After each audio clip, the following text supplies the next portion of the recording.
Dun, dun, dun, dun, dun, dun, dun, dun, dun. Week 12. Dr. Gene Bramall, Matt Waldman, Sigmund Bloom here. Thank you, everybody, for being part of what we do. Week 12, a little different because we do have 3 games in the books. Some surprises from a fantasy standpoint. Some players underperforming. Maybe you had Alvin Kamara and you expected to be ahead. Michael Thomas, you expected to be ahead, and you're not. Or you're facing Dak Prescott or Amari Cooper. So strategy decisions obviously become more important. It's week 12. Some leagues playoffs start next week. Some start week 14, much like in the NFL today. A lot on the line. So we're going to jump right in. Dr. Gene.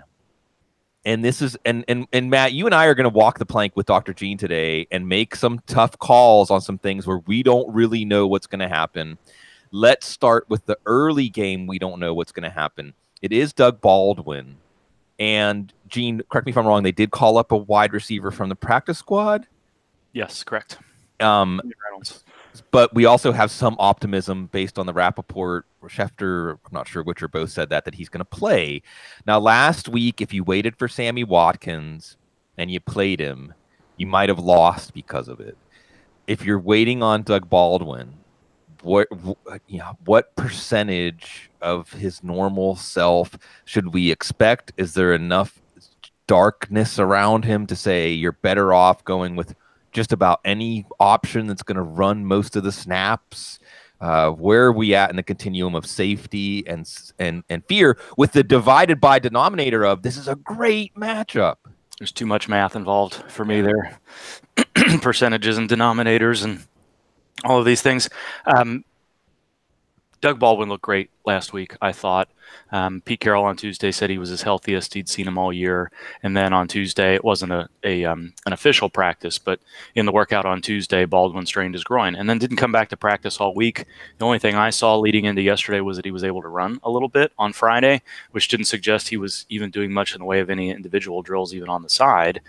And a midweek groin strain with a player who's been injured frequently in the past, no matter how healthy he looked last week, not being able to come back to practice, having the team add a practice squad receiver today. I was not expecting in Rappaport at all, or any Schefter, Rappaport, whoever, to say Baldwin was likely to play. It just doesn't make a lot of sense with everything else that we saw as the week sort of went on there. So my sense would be he's not fully healthy, and that he's at a high risk of aggravation, and it's unlikely that we'll see him be particularly effective. The Seahawks will sometimes use players that they haven't practiced much during the week. We've seen it with KJ Wright. We've seen it with some other players, offensive linemen, even some defensive players over time.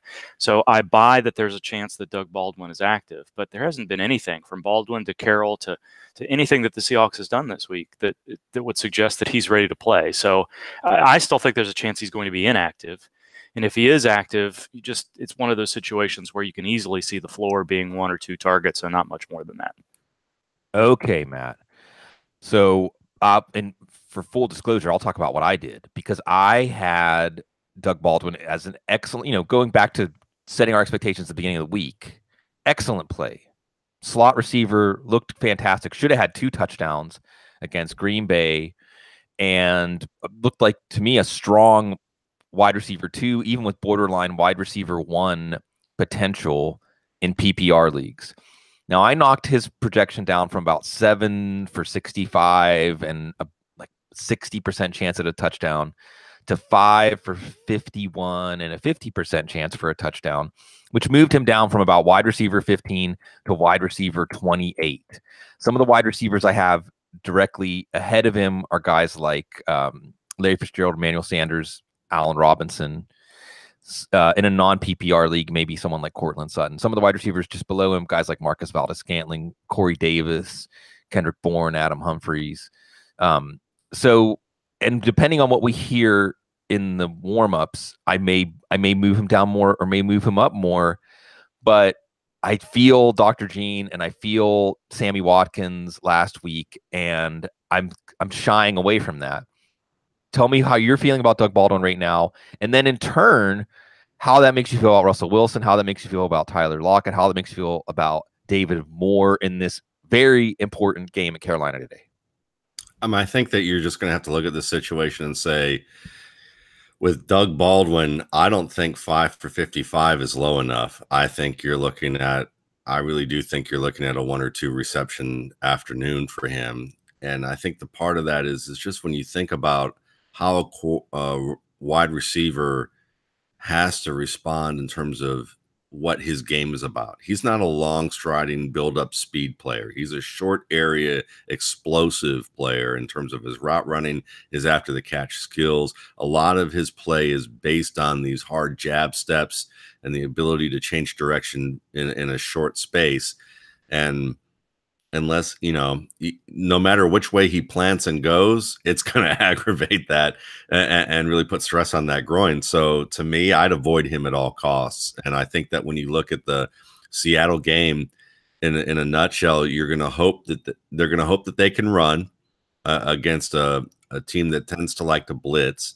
And that means to me that you're going to want your smartest running backs in there. Well, Rashad Penny, he's your most athletic, but he's not your smartest at this time. I mean, he can't run inside zone. We've watched it over and over again.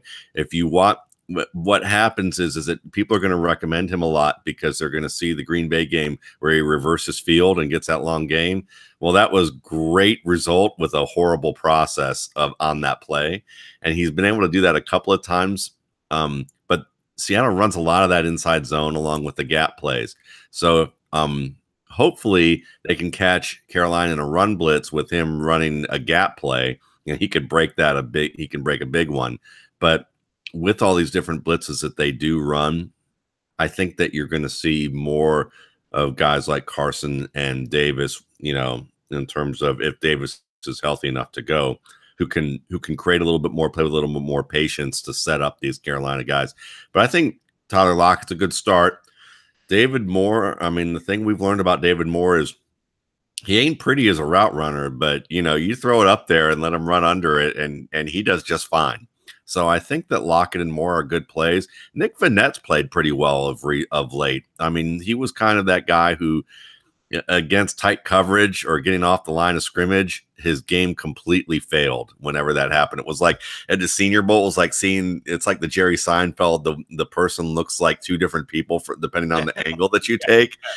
The first day he looked like everyone was like Rob Gronkowski. They were like, I mean, I think Gene can attest that people were talking about him like he was Rob Gronkowski, Jr.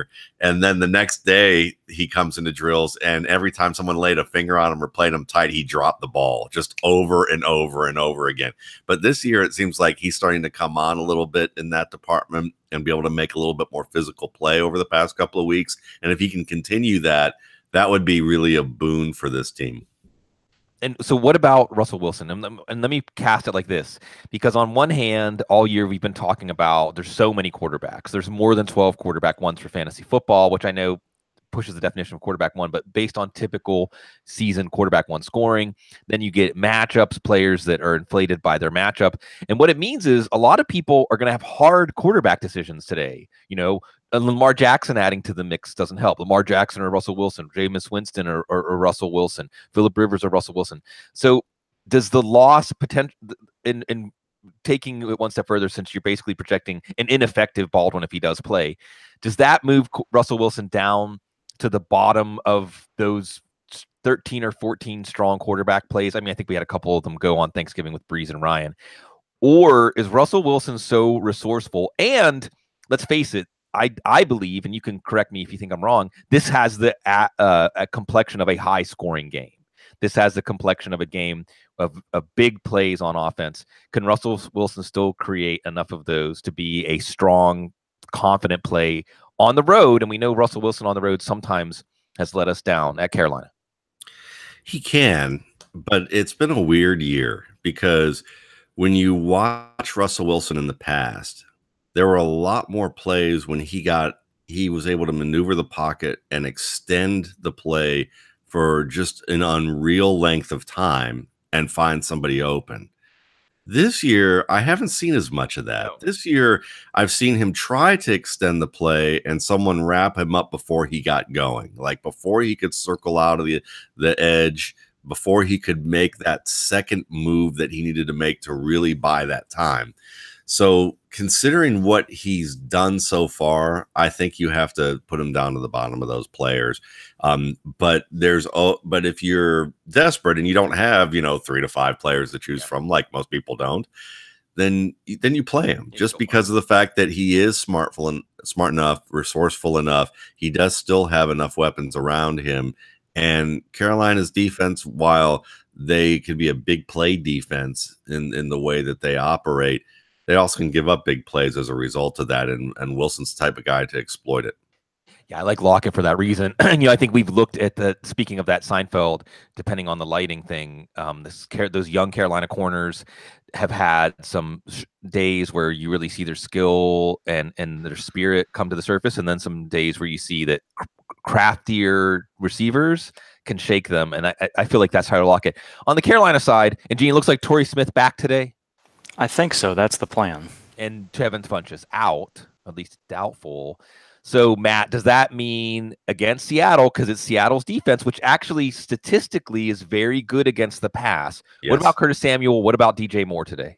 I think you got to consider both of those guys over Torrey Smith in a big time way, mainly because, that Seattle defense, it's interesting because they apply pressure very well, and the outside players are much like the cornerbacks for Carolina. At some moments they look really good, and then there are moments they get caught. I think Tedrick Thompson's a good example. He gets caught a little bit more often, and why wouldn't he? He's not Earl Thomas, but he's a darn good young player who just sometimes takes the wrong angle, getting too aggressive. And the same thing happens with some of these young corners where they bite a little bit too hard on something and they end up getting outcrafted. But DJ Moore in the middle of the field against Seattle's basic scheme, which if you buy enough time in the pocket, those guys are going to get deep in the deep middle of the field and work across, where in that zone, those players have to exchange that receiver across the field. There's kind of has to be this communication that goes where it's like, okay, the outside corner on the left now has to exchange it with the linebacker, or the linebackers to exchange that player with the safety. And the more time that's bought by the quarterback, the more likely that's going to break down in this scheme. That's why the pressure is so important in that Seattle scheme. They get the pressure, but Cam Newton is great in the pocket when it comes to being able to stand in there and find the guy or buy a little bit of time and make the play. And along with some of the more trickier elements within that offensive scheme, with all the option and the ability to drag Samuel or Smith or McCaffrey or Moore across the field from behind the line of scrimmage to slow that defense down or trick them, that creates openings. So DJ Moore is big today. I think Curtis Samuel is the type of guy that can beat some of these younger corners on routes that are shorter. And I think that you'll see them try to fool this defensive front and the linebackers. The linebackers still remain the strength.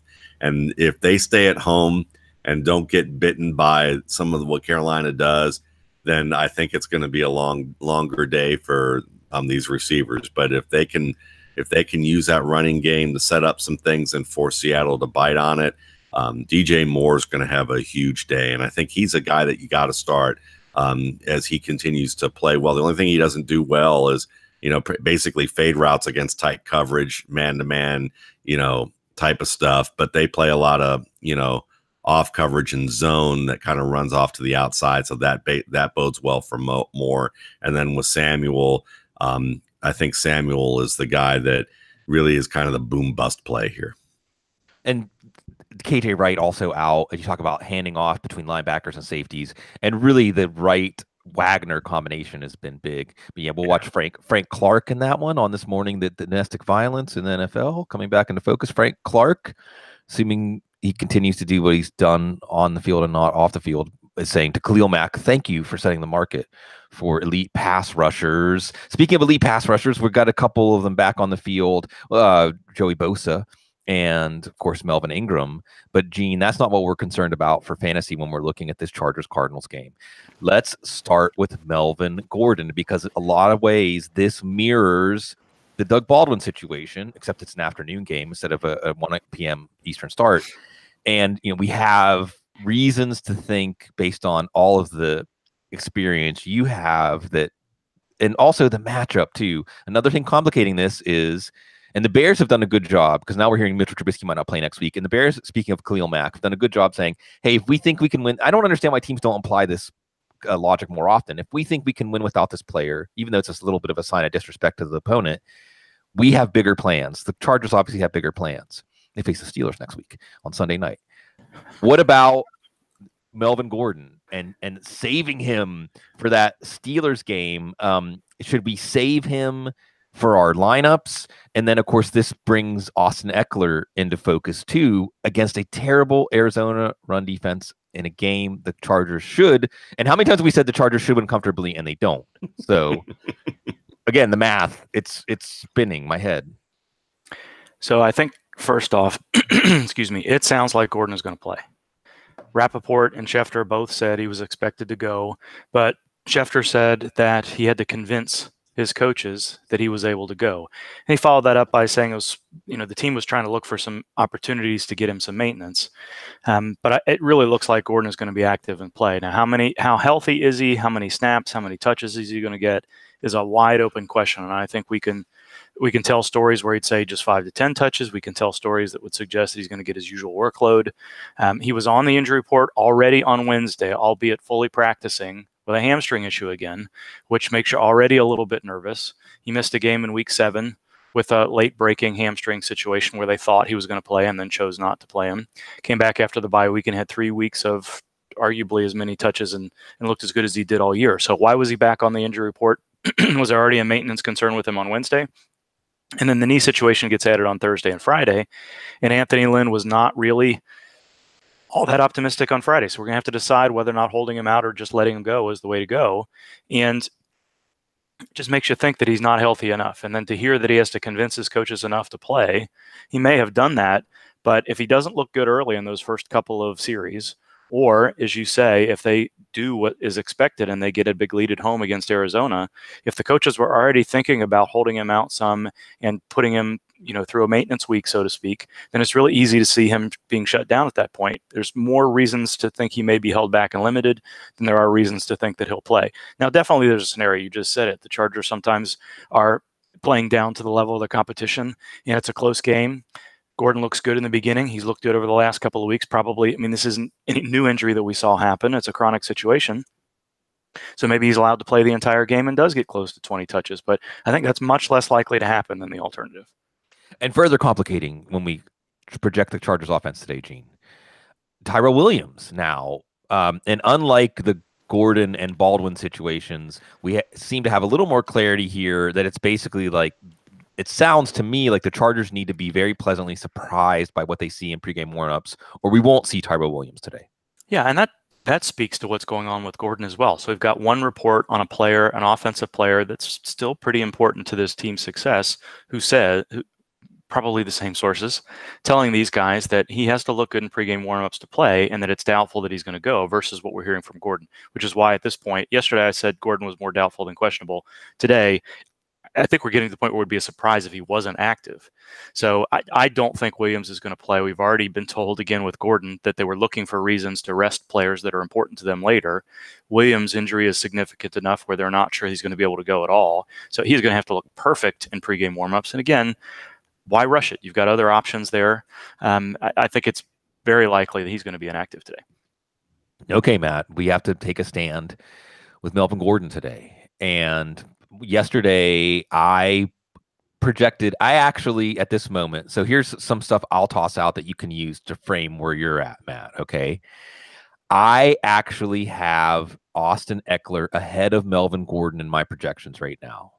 So and even as I say that, as I'm about to say, if someone asked me this morning, play Eckler or Gordon, I have both.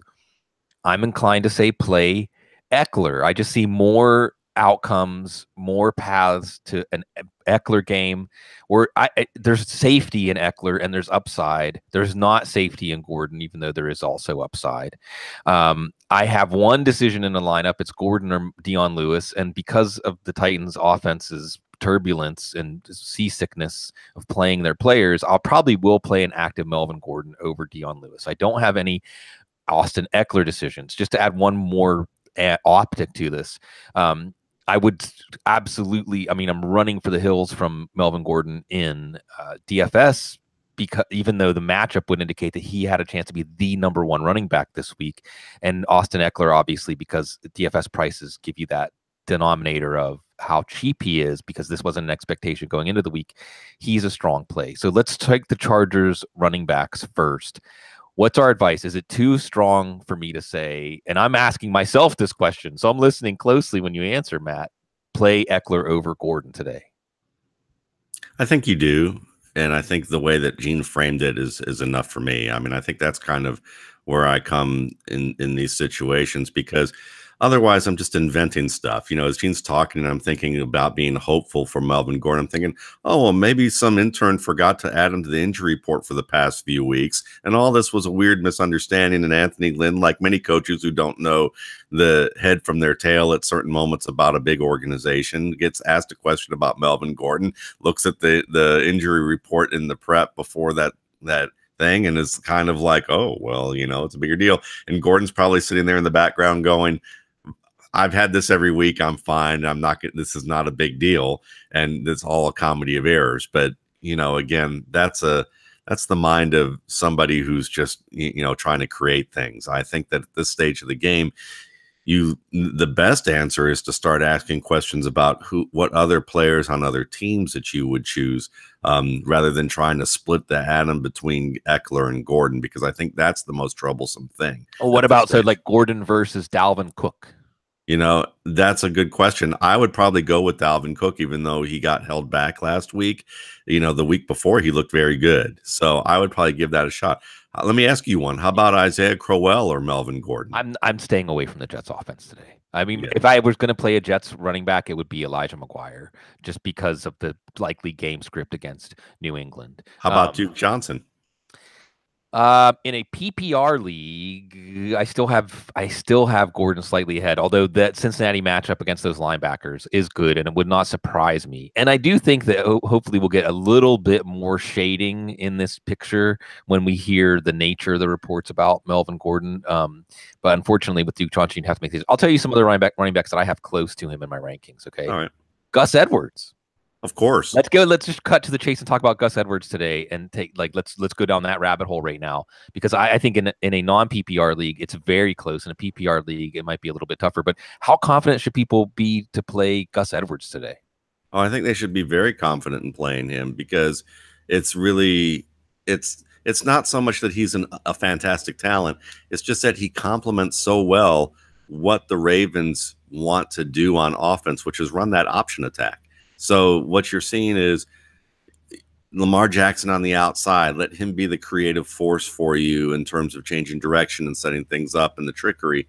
But they want a guy who isn't going to get too tentative trying to hit creases downhill. Yeah. And that's what Gus Edwards does well. And it's more of a statement that Alex Collins has played himself out of a lockdown of that role, because of the fact that he fumbled so many times early on, and then he's trying to get creative to hit big plays to convince the staff that he's still too dangerous to take off the field, and he starts to play a little bit more tentatively. And that's what happens when you have an extraordinarily patient runner, is that they can get a little too tentative when they push too hard.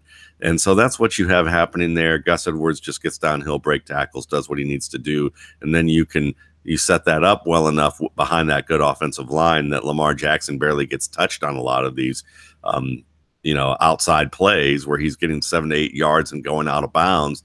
And so when you have that type of dynamic in play, it's a good complement for each other. So Gus Edwards for sure over Gordon. So with this Tyrell Williams news, Matt, do we look at, hey, now I can finally fire up Mike Williams, or do we have some pause with Patrick Peterson there and really only one outside? I mean, Travis Benjamin can still play, but I think that it makes sense that you would put Patrick Peterson on Mike Williams. Is there another angle here? Is this the second week in a row where Antonio Gates drinks from the fountain of youth for those folks looking for someone to cover Travis Kelce? Yeah, I think you do go with Gates over Williams, and the reason is Patrick Peterson. Patrick Peterson's strength is being a big guy facing big guys who don't have that unbelievable speed. You know, when he had to face guys like Tyreek Hill, it was kind of like, I mean, I'm watching him and I'm thinking, you know, it's not anything from his body language or anything that he did other than just playing off and getting beat pretty easily, which was like, what am I supposed to do with this guy? Like, how am I even supposed? I'm just here. I'm just here for the show, you know, and that was kind of how it looked. But against Mike Williams, Patrick Peterson's going to dismantle him, I think, in terms of just being able to cover him man to man and play it tight. So, yeah, Antonio Gates is the safer play. Okay. And I think on the other side of that matchup, I mean, I guess we could look at Larry Fitzgerald. And I suppose it's because of for how long we've been doing this and how often Larry Fitzgerald gives you the warm fuzzies. And I think he's been, since he's been healthier, a pretty relevant player, even with Josh Rosen. The weak link there could be Josh Rosen. I think that Desmond King, I don't know if he's going to line up a lot against Fitzgerald. I'm just trying to get at saying I'm still very confident in Larry Fitzgerald as a wide receiver 3 flex type play, especially in PPR today. But you are relying on Josh Rosen against the Chargers. What say you? I say that there's going to be a lot of sacks in this game with Joey Bosa and Melvin Gordon. I mean, Melvin Ingram. I mean, I think those are situations that you definitely have to consider. Yeah, we got Bloom putting on the Saints hat here. Yeah. But I was wondering if that was going to go down, and it should. But I think that you look at this game and just have to understand that Rosen under pressure is the issue here.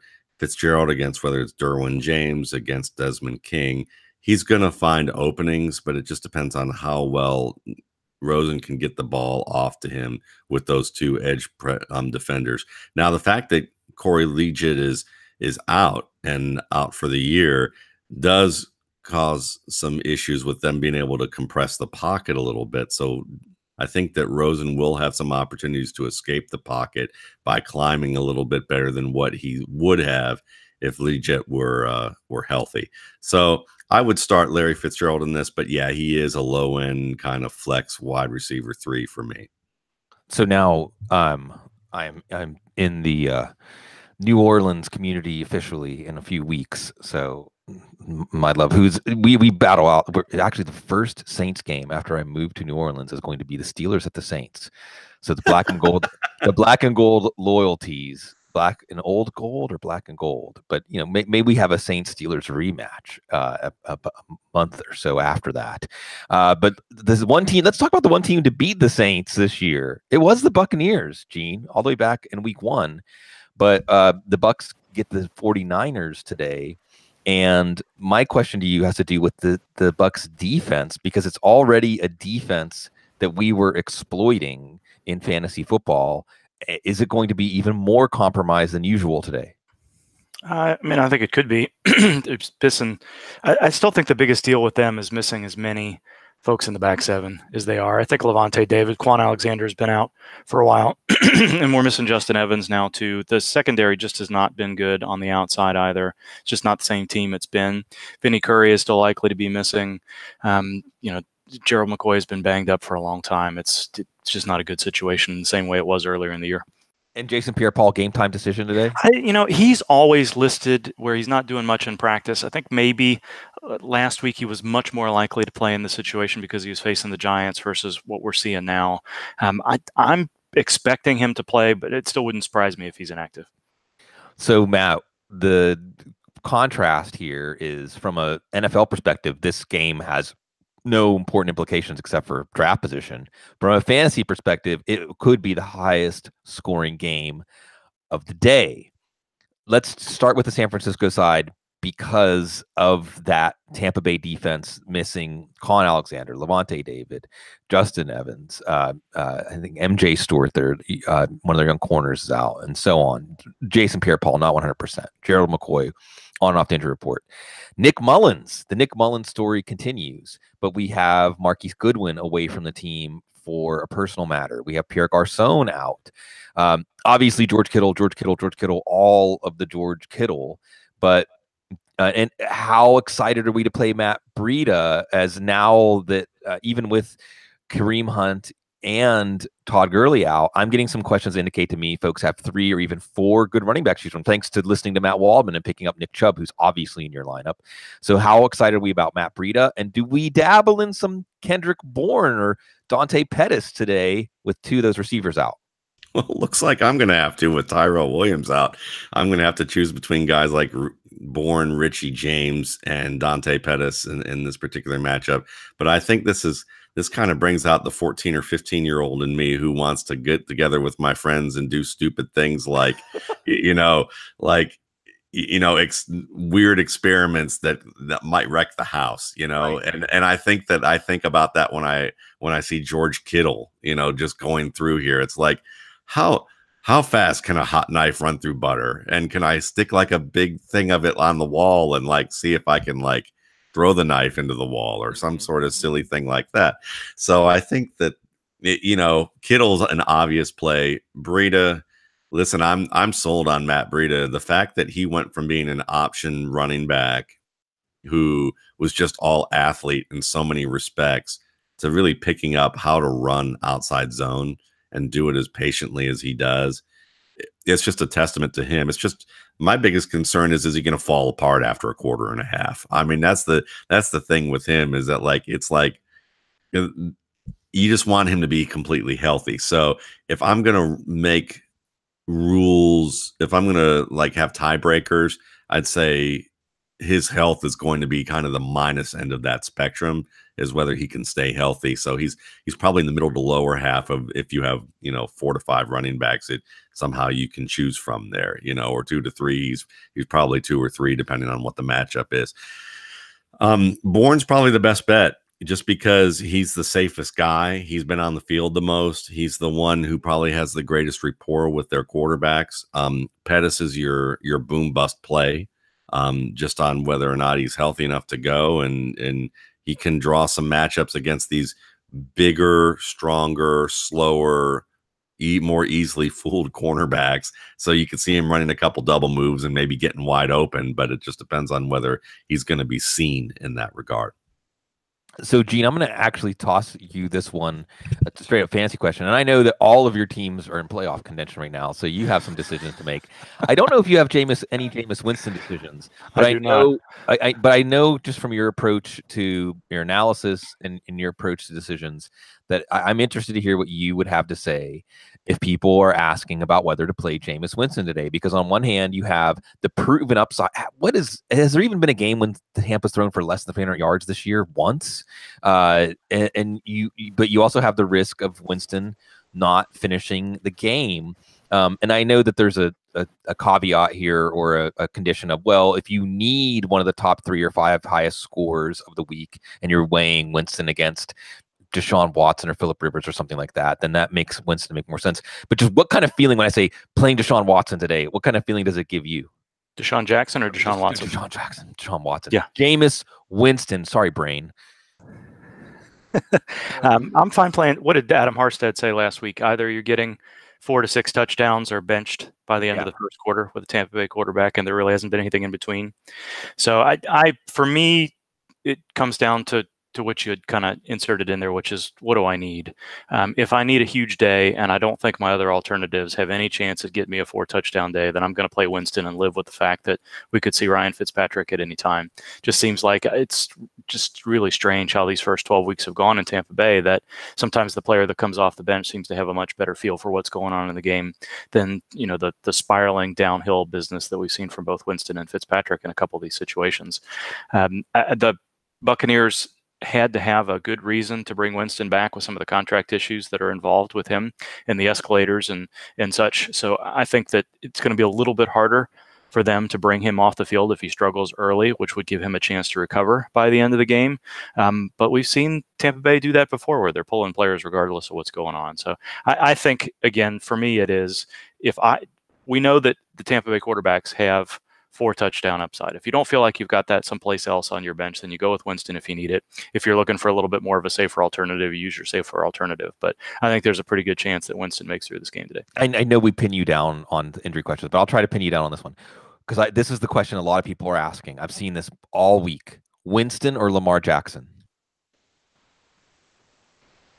I think that depends. I'm going to toss this question to Matt because I think that depends on how soon you think the Ravens open up the playbook a little bit for Jackson. They clearly did not want him throwing the ball much last week. When he did, there were times where he didn't look as good, times where he looked very good. So you cannot count on 27 rushing attempts for Lamar Jackson this week. Just not likely. And I don't think the Ravens want that necessarily either. Now that we know that Joe Flacco is definitely a multiple week injury and he's no closer to playing next week than he was last week, I don't think they want Lamar Jackson going down because they're running him in harm's way 20 plus times a game. So yes, that rushing floor is there. If you're looking for a floor, it's really nice to know that you've got probably 7 to 12 points of rushing floor there for you, plus whatever goes on from a passing perspective. The Oakland defense is terrible, so that gives Jackson a little bit more upside. I think I would take the upside of Jackson over Winston just based on that rushing floor and the risk that Winston gets pulled, but it's close. So how soon do we think the Ravens are going to open up the playbook a little bit and let Jackson throw the ball downfield some? Because what do we get? 2 targets for John Brown, barely any targets for anybody else. I think there's not a lot of upside with Jackson if he's not going to be allowed to throw the ball downfield. What do we think today, Matt? And I'll and no one cares about my teams, but I think at the same time, the decisions we have to make can help illuminate, and also just for people knowing that we are in the same position as them. So I've got a decision between Lamar Jackson and Russell Wilson. I've got a decision between Lamar Jackson and Kirk Cousins and Ben Roethlisberger. Are we ready to unleash Lamar Jackson in our lineups today? Yes, I think so. It just depends on who you want to go with. I have the same decisions with Wilson and Jackson, with Rivers and Jackson, in a number of leagues. And I'm going with Wilson in one of my leagues just because it's just the safe play. Yeah.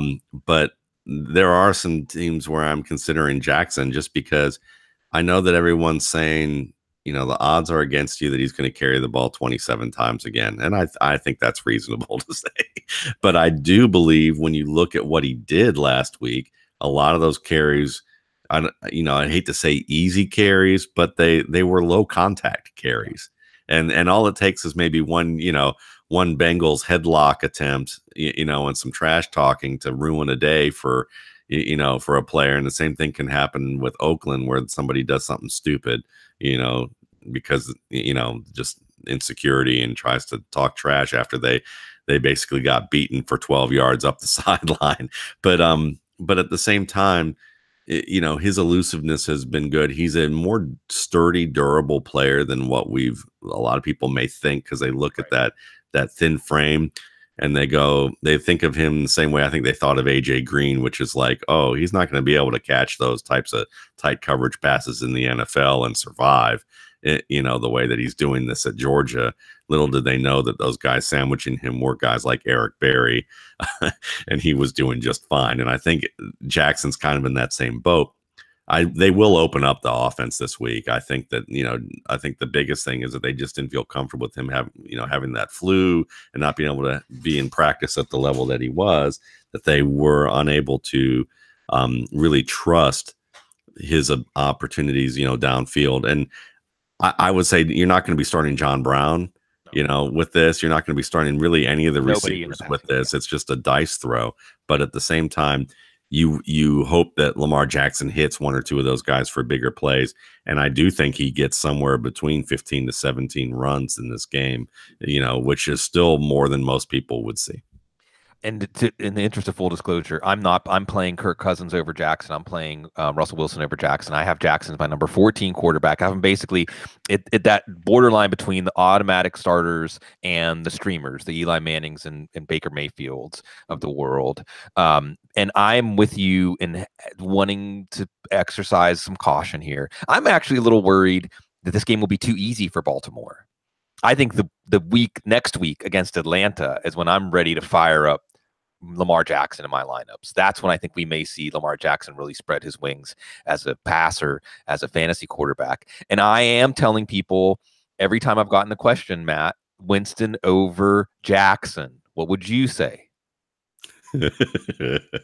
Gosh, that's a hard one, because I think Jackson in this particular situation, I don't think it's going to be as easy, even though, Derek Carr and the John Gruden marriage are headed for the same quick divorce that we see with some of these celebrity marriages. So, it's kind of it's kind of a situation where, yeah, Oakland's kind of a very boom bust situation for them.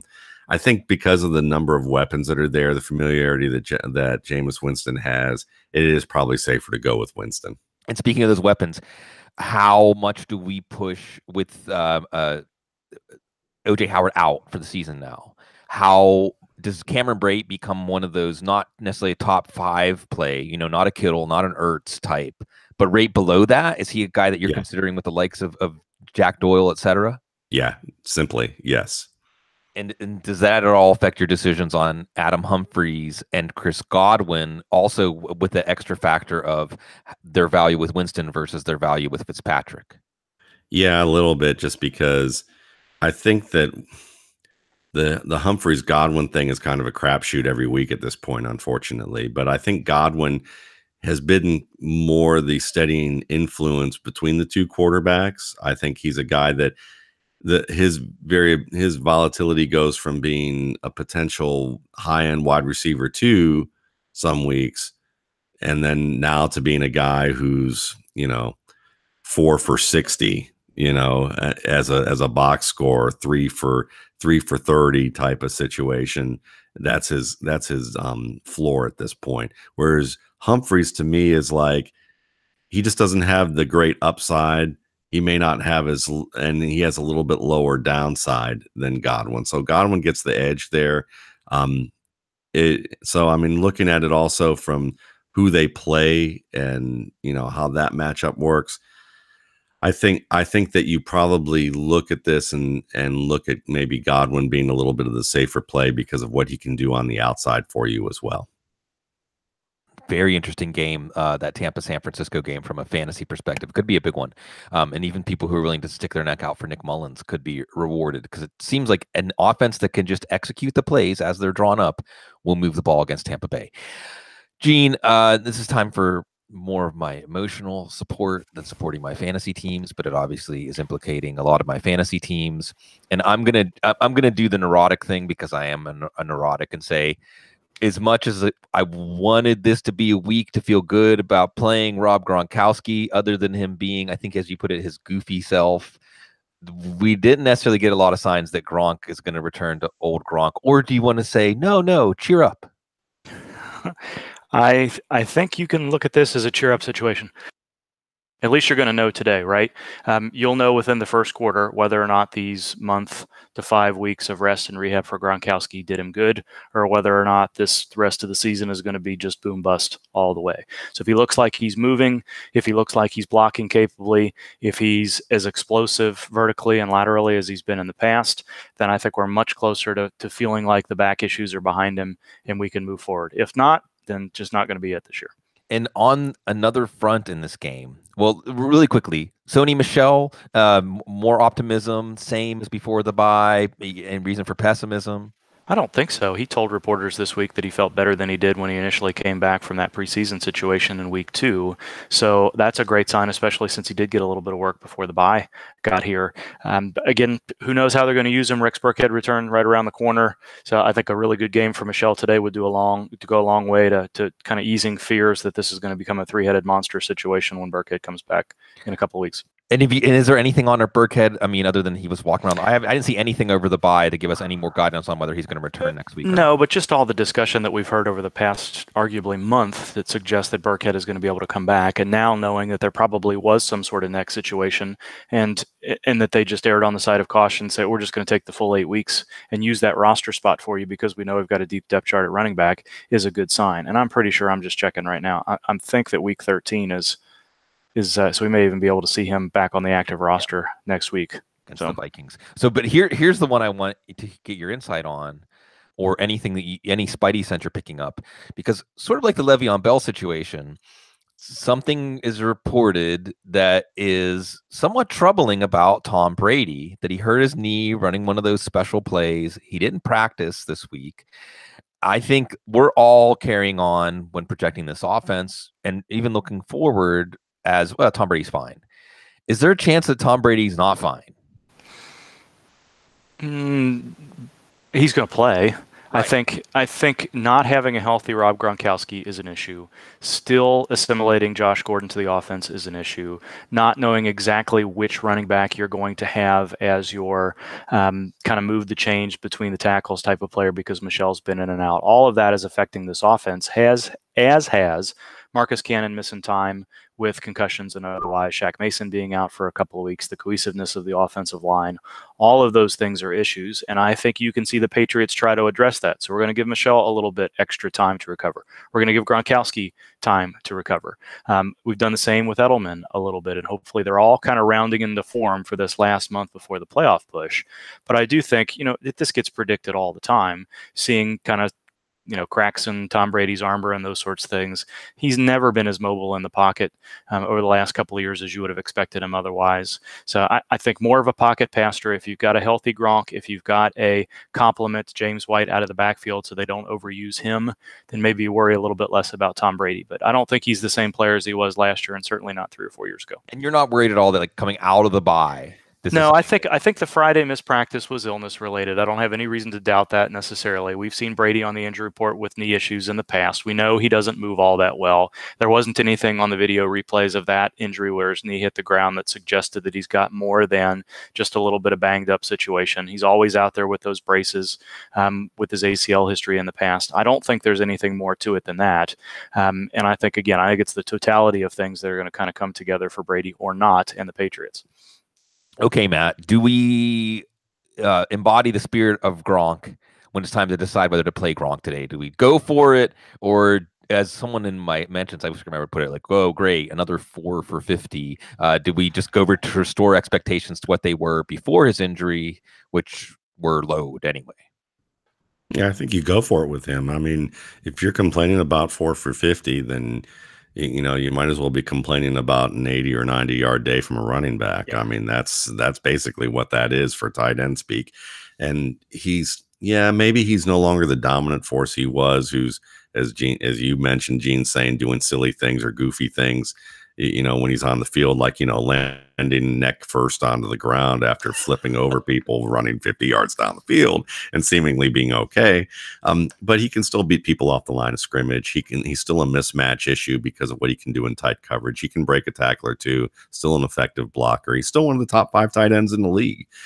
So I would definitely start him and feel comfortable enough with him, unless you just happen to get a guy like George Kittle, or you had another elite tight end in his place, or you're trying to choose between starting an elite wide receiver or your second elite tight end in a performance PPR league. But there's probably like 5 of you listening to this show who probably are in those types of leagues. Yeah, so like, and just to put a punctuation mark on it, because this is my take on it this week: Gronk over Doyle, Gronk over Brate, Gronk over Ebron. Would you co-sign that, Matt? Yeah, all of those except maybe Brate, but that would be the only one that I'd be tempted to consider Brate. But yeah, I mean, all in all, I think you're right. And then I'll apologize again. I've been apologizing for Gronk. It's okay. If there's a player I'm willing to apologize for, it is Gronk. Gene, based on your vast experience analyzing these kind of situations, is there any reason to play Jimmy Graham with a broken thumb? I'm actually more optimistic about Graham now than I was on Tuesday, Wednesday. So the Packers medical staff is conservative. It was decided that he didn't need surgery, which was the first good sign, but that didn't mean that he was going to be able to play with anything that allowed him to catch the ball. And then on Wednesday's practice, like, maybe this is going in a way where he's going to have to take a couple of weeks off. Thursday was out there with a relatively small splint, looked good. Thursday into Friday, Mike McCarthy said the same thing. He looks as good as he ever did. He didn't seem to have any difficulty catching the ball. All signs on Sunday morning point to him playing through a little bit of pain rather than having any concern. Aaron Rodgers throws the ball hard, but you know what you're going to get with Jimmy Graham. This is no longer an 8 to 10 target, 6 to 8 catch player. You're looking for somebody to get some red zone opportunities for you. And Graham can still do that. Still struggling with Randall Cobb, questionable at best. I would think Aaron Jones is playing a little bit better, but Jimmy Graham is what he is. If he plays, he's going to get 3 to 5 targets, and they're going to be high leverage. And I think he's going to be able to hold on to the ball. So feeling much better about him now than I was this time last week. This is an interesting one tonight, Matt. Green Bay, Minnesota. On the Green Bay side, we know that Aaron Rodgers is going to force the ball to Devontae Adams, but he's forcing the ball to Devontae Adams with Xavier Rhodes, which should indicate a second option in this passing game. We've rode the Marquez Valdez-Scantling roller coaster. I don't think Jake Kumaro was not officially activated, right, Gene? He practiced but was not activated. Correct. He's not on the active roster. Right. Yet. So we don't have Jake Kumaro to discuss yet, Matt. Do we like Marquez Valdez-Scantling? Do we think that even if 2 of them interceptions, Adams is going to get 15 targets tonight? What's your outlook for the Green Bay passing game against a very tough Vikings defense? I think that you probably want to start Adams just because it's one of those situations where he may get 2 or 3 plays that are worth your time if you start 3 or 4 receivers. If you're starting 2 receivers, that's when you may shy away from him a little bit, and you may want to look at a better matchup with a decent starter. And the danger with the Green Bay Packers is you think about what you'd like to see them do versus what they actually do. What I would like to see them do is take Aaron Jones, one of the best coordinated catchers and trackers of the football at the running back position to come out of the draft in recent years, and actually run a wheel route or a bullet route, because as good as Eric Kendricks is in coverage, it's when he's facing the quarterback that he's great at coverage. When he has to turn and chase, forget it. So you want to see a situation where you've got Aaron Jones matched up with a guy like Kendricks and running those wheel routes out of the backfield, and let some of the receivers kind of, work to the inside and him get an open flat. If they do that, Aaron Jones is in line for having a huge day, or a huge night tonight. Even so, I think he's the other must start in this game. And then when you look at Valdez-Scantling, I think he's the best of the lot that you want to focus on of the leftovers of the rookies in this offense, because Aaron Rodgers is super critical of players who don't make good decisions. And while you've seen him on a couple of occasions kind of curse out Valdez-Scantling on the field in interviews, he's the only rookie he's consistently had anything good to say about, and say that he's been ahead of the pack and kind of gotten it since the beginning. And if you're in a dynasty league and he's still in your league, he's still available, which I doubt very seriously. I think he has the most upside to become a top 15 starter in this league. I think he's going to put on 15, 20 pounds in this off season, and he's going to be like the next TO type of project that might be able to make it. Is Dalvin Cook going to remind us why we were so excited about him? Or is this another one of those situations of, like you said, what we want John DeFilippo to do with him and what he's actually doing with them is not compatible with fantasy value? Where are they playing at? I got to remember. It's in Minnesota. Yeah, I think Dalvin Cook's going to have a good day today. And I think a lot of that does have to do with the fact that they're indoors. It's a fast track. And I think that they'll be a little bit more comfortable with being able to find ways to get him the football.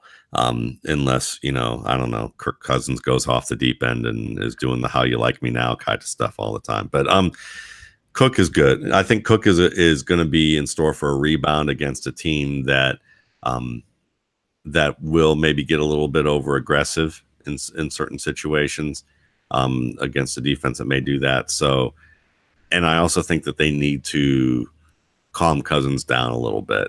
And I think you're going to see a little bit more run to set up things, or that's what they're thinking will be. Okay, we got a little late start, but I want to get a couple more things in before we go. First, and most importantly, Gene, just because I want to hear you say it, give us the Kiki Cutie update. Yeah, it's all good. Gotta like it. We got everything we hoped for. Back to a full practice on Saturday, taken off the injury report. Was able to do, I think it was 43 snaps last week without any setbacks and a ton of targets. Looks like all systems are going to be go for him today. And all systems go, Matt, because you and I have been together on this since well before the season started. If people are wondering Kiki Cutie or it's a kind of decision that it's close enough that they're asking, the answer is probably Cutie this week, especially in PPR. Yeah, I'd say so, because what he does on those whip routes and his ability to get some yardage after the catch is strong. And with this offense and the receivers they have on the outside, he's going to have a lot of openings. Okay, I want to touch really quickly on the Giants-Eagles game. And first and foremost, setting the scene for us, Gene, can even the most knowledgeable defensive football guru know the background of all of the players playing for the Eagles secondary today? I don't know. You'll have to ask that person, whoever that may be. But yeah, their top 5 cornerbacks, 4 of them are out. Whether it be Ronald Darby already on injured reserve or the other 3 players, Jones and Mills and Maddox, who are not going to play. Douglas sounds like he is going to be active this morning, but in a backup role, so he's probably going to be slot corner. So they're going to be bringing safeties down again. They're playing 6th and 7th string players off the street. Haven't had anybody that I'm aware of this particular week, so they're going to go with what they did last week, which was not great. And Jordan Hicks is out too, so they lost their best coverage linebacker. They're going to be dealing with Nigel Bradham and whoever else they're able to put coverage in linebacker. It's not a good situation in the back 7 at all. With that in mind, Matt, I mean, is this a week where, and it's specifically Evan Ingram and Sterling Shepard and Eli Manning, you got the bobblehead going on. Is this a week that, as strange as it sounds, you trust Eli Manning in the passing game? Yes, you do. And Saquon Barkley, my goodness, this could be a nice day for him. But I think that, even with as good as that front is, I mean, you don't have any linebackers or defensive backs in support. Yeah, it's bad. We're going to see. This might be a 200-yard day for Saquon Barkley total offense. So, and with that in mind, let's talk about the Eagles side. Let's touch on Josh Adams. And if you were choosing between the darling breakthrough, well, we had Gus Edwards breakthrough last week, but let's use Gus Edwards as, he and Adams are in that vicinity. Are you more excited to play Adams, or would you be generally excited to play Adams with the knowledge that he looked good? There's talk that, there's at least one report this morning he's going to be the feature back. This is a Giants team that's given up a touchdown to a running back in every game this year. But this, it's interesting because on one hand, you would say you want to establish the run behind that line. You want to expose your defense as little as possible for Eagles. But on the other hand, if the Giants are going to be successful passing, then the running game could go out the window. What's our outlook for Josh Adams today? I think it's below Gus Edwards on the measuring stick, but I like Josh Adams' ability. The biggest thing out of the draft with him is that, before last year or, a year and a half ago, he really looked like a Heisman candidate because he was big, strong, a guy who could get up to full speed in a way where he was going to be able to break some long runs for you. And he's willing as a pass protector, and he can catch the ball decently. But he had this leg injury where he just looked like a shadow of himself last year. And then it was discovered he had a broken foot at the combine, and then his draft stock just plummeted. So you're really looking at a guy who would have been maybe in that Jordan Wilkins area of the class, of this great running back class. I mean, I know people are like going off about the 2017 class recently and how great that was. You must be blind. It's a great class. It was a fantastic class, but you must be blind if you're looking at this 2018 class and not just gushing about all the players and all the talent that is there. And Adams is on that list. He's just a little lower than Edwards this week due to the things you suggested. How much do we trust Golden Tate? How much do we trust the coaching staff to get him to play a big role today? Not at all, because they said they're having trouble fitting him into that offense. And I'm almost like doing, slapping my forehead with the whole Mike McCarthy type of thing in Green Bay. It's the same thing. Like, to me, he seems like the perfect fit for this offensive scheme, and they can't figure out what to do with him. I'm just wondering if I'm just wondering about what the problem is, that we're missing. What do we not know about Tate? Or what do we not know about this coaching staff? Because he just seems the most obvious player to be a match for what Carson Wentz does. Yeah. Maybe one of those situations where the grocery buyer and the chef aren't on the same page. Certainly that's not a given. And speaking of slapping our foreheads and wondering what's going on, what are we missing? A report this morning that Hugh Jackson could end up being the next Bengals head coach. And this is where I know, right? And let's end on the absurd, and on the, by the way, as a quick aside, I just got to say this because it's one of the greatest things, truly one of the greatest things in the history of the internet, and one of the best pieces of performance art that was participatory performance art. If you didn't get to check out the 99% off sale that Cards Against Humanity did on Black Friday, That was pretty good. It was brilliant. It was truly like highbrow performance art that actually you participated in, and at the same time got the Black Friday rush, but also embrace the absurdity. And we embrace the absurdity of the NFL, and we try to make sense out of it every week. And we're lucky to have Matt Walden. We're lucky to have Dr. Gene Bramall. We're lucky to have you, our wonderful community, inspiring us. And know it, we're all agonizing over our week 12 decisions, and we will be living and dying with some of the same decisions you have to make. We do our best to help you. I'll be answering questions in the Football Guys message board in my thread right up until game time, everybody. And is it, Gene, any truth to the rumor that you have a Von Miller jersey you're going to put on this afternoon? No truth. No truth at all. But in his heart, the Von Miller jersey will be on, and looking for some sack dances. That's a big one. I left that one aside because I'm kind of scared of that one, but there's also not a lot of fantasy nuance to the Pittsburgh Denver game this afternoon. So I have Cecil Lammy holding that down. It's just like I'll be in an awkward position when I move to New Orleans. He's got a Bradley Chubb jersey though. Chubb. Yeah, we're gonna have Chubb jerseys on the house. Chubb for everybody. And the awkward position, he'll be covering the Broncos with his black and gold blood in his veins. I'll be in New Orleans in a little under a month as the Steelers come to New Orleans right before Christmas. It's always Christmas with the gift of serving and the privilege of getting to be part of this community with y'all. Thank you, everybody. Good luck in week 12. Stay classy.